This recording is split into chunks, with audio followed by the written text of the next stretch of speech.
Hello मेरा बच्चों, स्वागत है आपका अपने YouTube channel Arvind Rajput coaching class में। तो चलिए स्टार्ट करते हैं आज क्लास। आज हम आपको बताएंगे कक्षा 10 विषय है केमिस्ट्री, जिसको बोलते हैं रासायनिक विज्ञान। ठीक है, इसका फर्स्ट चैप्टर हमने कंप्लीट करवा दिया है। जिन लोगों ने इससे पहले का वीडियो नहीं देखा है तो आप प्लेलिस्ट में जाइए, वहाँ पर आपको सारे वीडियो मिल जाएंगे, इसके और मैथ के भी साथ में मिल जाएंगे। तो जो लोग मेरे चैनल पर नए हैं, चैनल से जुड़ना चाहते हैं तो मेरे चैनल को सब्सक्राइब कीजिए, साथ में बेल आइकन को जरूर प्रेस कीजिएगा। इसमें आप ही का पता है कि जब हम वीडियो को अपलोड करेंगे तो आपको रैपिड फायर की तरह को बेटा नोटिफिकेशन मिलेगी। ठीक है, तो ज़्यादा से वीडियो को शेयर करिएगा अपने फ्रेंड सर्किल में। ठीक है, तो समय ना बर्बाद करते हुए स्टार्ट करते हैं आज की क्लास। देखिए चैप्टर 2 है, कौन सा है? अम्ल, क्षारक एवं लवण। तो सबसे पहले हम पढ़ते हैं अम्ल क्या होते हैं ना। तो अगर कोई किसी ने पूछ लिया चैप्टर में पढ़ा है अम्ल, क्षारक एवं लवण, तो अम्ल क्या होते हैं, तो पहले उसको तो पता होना चाहिए अम्ल क्या होते हैं। तो क्या हो, पहला दिया है अम्ल। अम्ल स्वाद में खट्टे होते हैं। क्या? अम्ल स्वाद में खट्टे होते हैं। ठीक है, अम्ल नीले लिटमस पेपर को लाल कर देते हैं। यानी अम्ल जो होते हैं, नीला लिटमस पेपर है, अम्लीय जलीय विलयन लीजिए, उसमें नीले लिटमस को डालिए तो कैसा कैसा लिटमस पेपर हो जाए आपका? लाल हो जाएगा। उसका बेटा लाल कर देते हैं।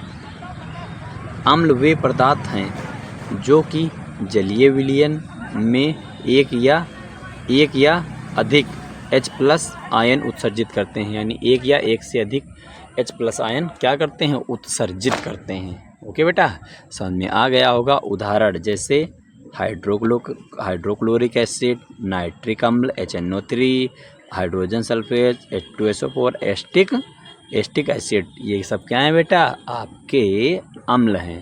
ठीक है, क्या हैं ये? अम्ल हैं। ठीक है, आगे देखते हैं फिर अब कुछ। देखिए आगे दिया है कुछ पदार्थों में पाए जाने वाले अम्ल। ठीक है, देख लेते हैं बेटा पूरा। कुछ प्राकृतिक पदार्थों में पाए जाने वाले अम्ल। पहला प्राकृतिक पदार्थ उपस्थित अम्ल। ठीक है, नींबू संतरा में क्या पाया जाता है? सिट्रिक अम्ल पाया जाता है। सिट्रिक अम्ल पाया जाता है। कौन सा? नींबू संतरा में सिट्रिक अम्ल पाया जाता है। सिरके में एस्टिक अम्ल पाया जाता है। यानी जो सिरका होता है, आता है काला काला खट्टा खट्टा होता है, उसमें एस्टिक अम्ल पाया जाता है।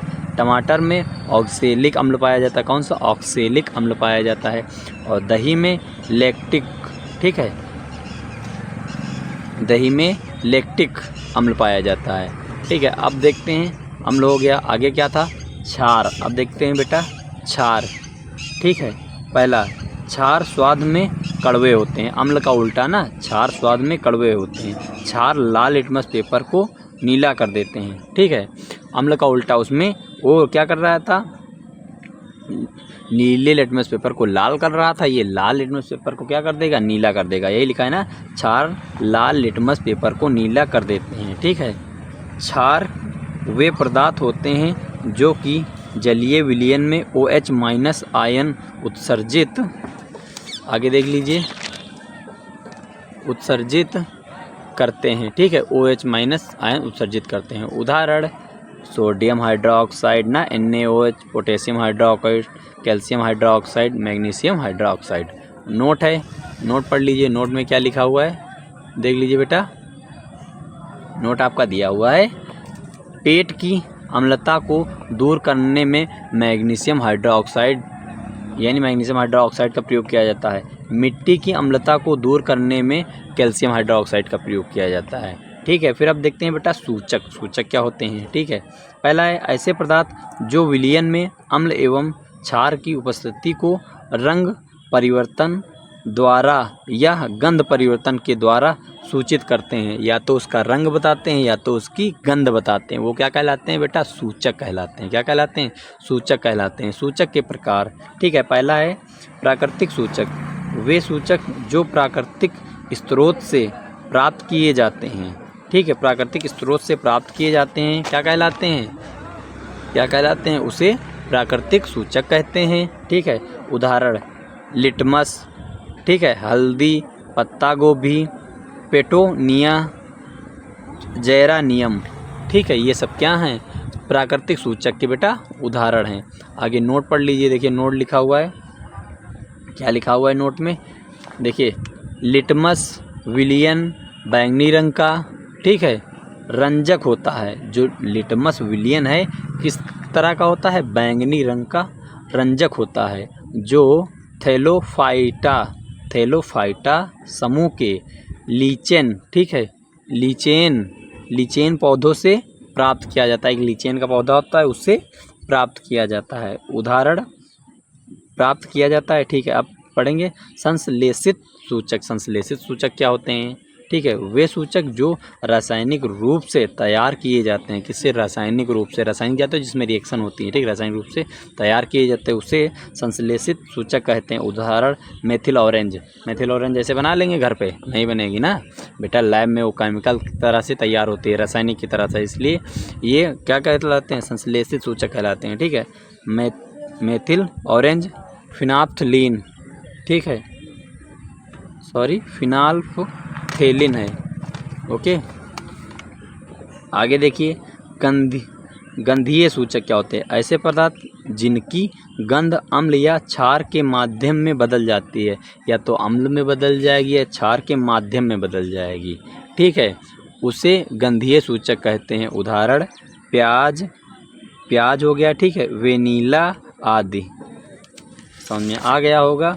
अब आगे देखते हैं अम्लों के गुणधर्म, ठीक है। पहला है बेटा अम्लों के गुणधर्म। अम्ल आप पढ़ ही चुके हैं। अम्ल स्वाद में खट्टे होते हैं। अम्ल स्वाद में कैसे होते हैं? खट्टे होते हैं।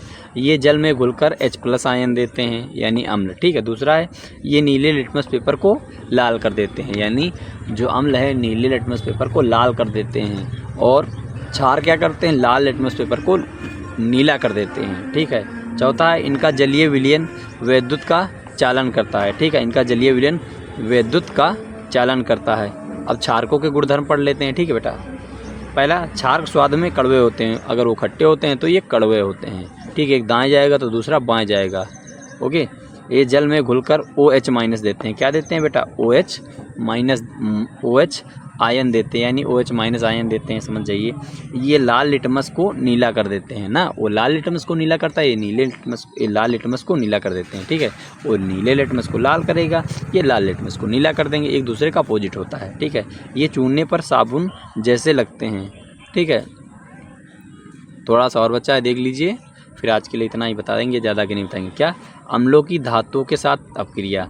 जब अम्ल की धातु के साथ क्रिया की जाती है तो हाइड्रोजन गैस उत्सर्जित होती है। क्या? अम्ल की क्रिया हम धातुओं के साथ करते हैं तो हाइड्रोजन गैस उत्सर्जित होती है, यानी बनती है। कैसे? देखिए बेटा, पहला है धातु प्लस तनु अम्ल लेंगे तो क्या बनेगा? धातु लवण बनेगा और हाइड्रोजन गैस बनेगी। ओके बेटा, जैसे उदाहरण जिंक ले लेते हैं, फिर हाइड्रोजन सल्फेट लेते हैं, सल्फ्यूरिक अम्ल। देखिए इस पे प्लस चार्ज होता है, इस पे माइनस चार्ज होता है, ये प्लस होता है, तो इसमें से अभी आपको बताया गया ना, हाइड्रोजन गैस निकल जाती है तो क्या बनेगा? Zn सल्फेट बनेगा, यानी जिंक सल्फेट बनेगा और हाइड्रोजन गैस, एरो लगा दिया, यानी वो गैस क्या होती है ऊपर। तो वीडियो को लाइक कीजिए, अगर चैनल पर पहली बार आए तो सब्सक्राइब कीजिए, साथ में कमेंट कर जरूर आपको वीडियो कैसी लगी। तो बेटा मिलते हैं नेक्स्ट क्लास में। वीडियो देखने के लिए धन्यवाद। Thanks for watching this video.